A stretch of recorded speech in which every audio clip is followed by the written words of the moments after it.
Yeah, we can't stop Kobe.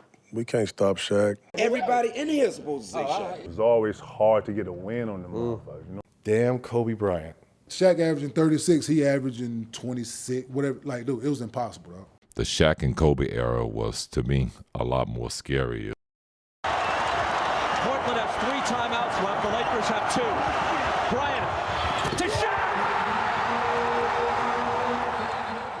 There was a stretch in the early 2000s when the NBA belonged to 2 men, Kobe Bryant and Shaquille O'Neal, and it wasn't just about winning. It was about domination. Shaq was a force the league had never truly seen. A 7-foot, 340-plus pound powerhouse with the agility of a guard and the strength of a bulldozer. He didn't just score in the paint, he owned it. Teams tried to slow him down, double him, foul him. None of it worked. He was simply too much. Then there was Kobe, young, hungry, laser focused. While Shaq brought the power, Kobe brought the edge, the skill, the finesse, and that killer instinct that couldn't be taught. Together they created one of the most dominant duos in NBA history. From 2000 to 2002, they led the Lakers to 3 straight championships, sweeping teams, dismantling contenders, and making it look easy. Each game was more than a win. It was a reminder that no team had an answer for them. Of course, there was tension behind the scenes, 2 alpha dogs both chasing legacy, but when the lights came on and the game began, they were a nightmare for the entire league. Kobe and Shaq didn't just take over the NBA, they reshaped it, and for a few unforgettable years, they turned the league into their personal stage. Now here's how NBA legends and former players describe just how unstoppable that duo really was.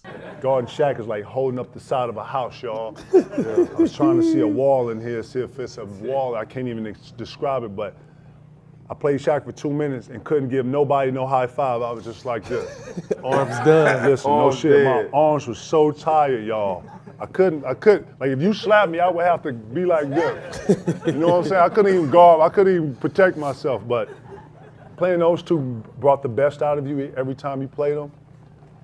Every time you played Kobe, it was nothing shy or nothing less than electric, and it was all about wins. It was all about wins and rings.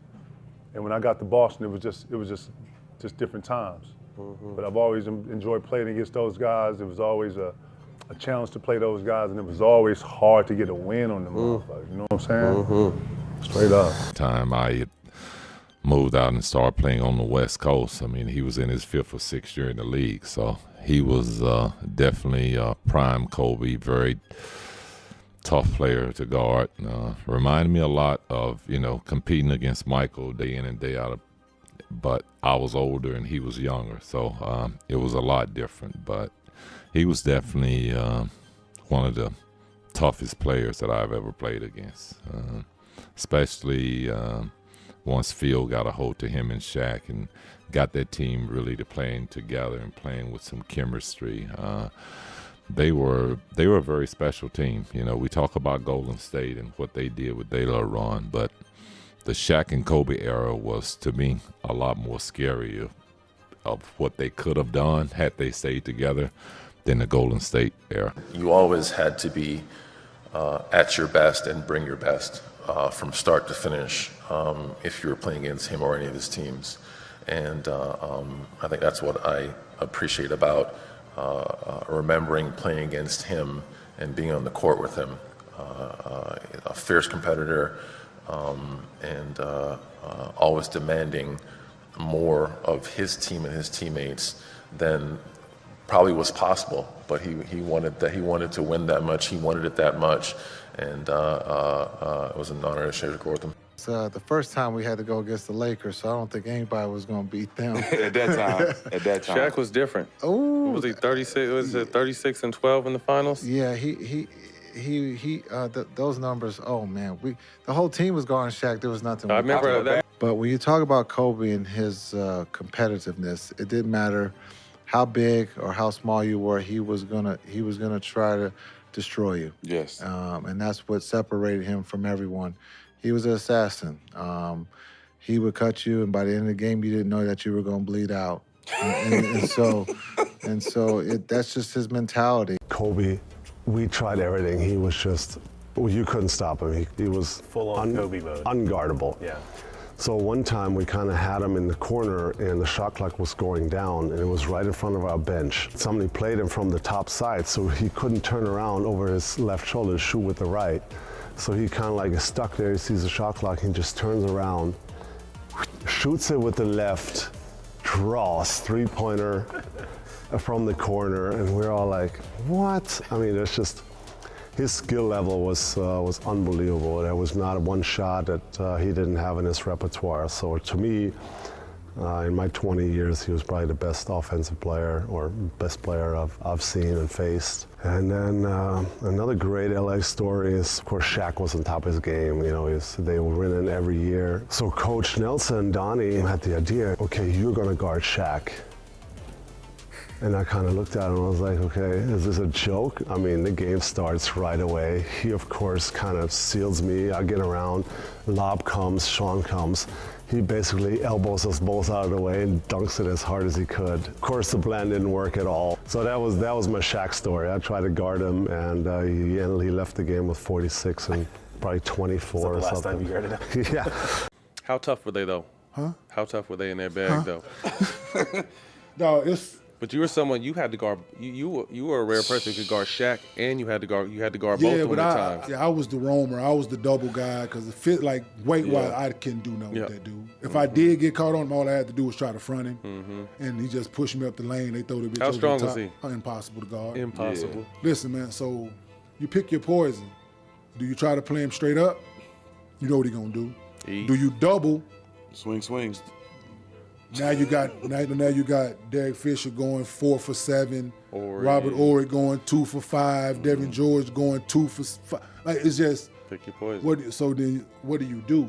And then you got the other animal that one-on-one is destroying us.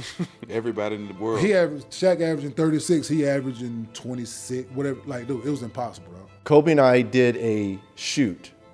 It was he and I versus, at the time, you guys remember on MTV, The Real World, the cast, the people that all lived in the house. This is when reality TV was just starting. It was Kobe and I versus The Real World.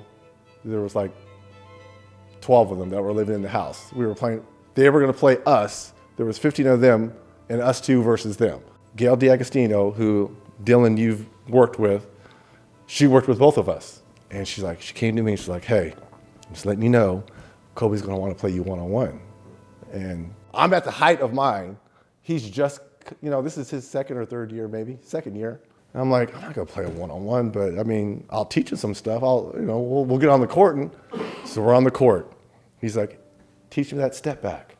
I wanna know about that step back. What are you looking at? Are you looking at the feet, the knees? He was a true student. Fast forward to the finals, Shaq goes down. Game 4, Shaq fouls out. We're thinking, shit, we about ready to tie this thing up. They had won the first 2 in Staples. We won game 3. We're about ready to tie this thing up. Damn, Kobe Bryant turned into the reincarnation of MJ. And not only did he turn into the reincarnation of MJ, same shit that I was teaching him in those step backs, hitting it on me.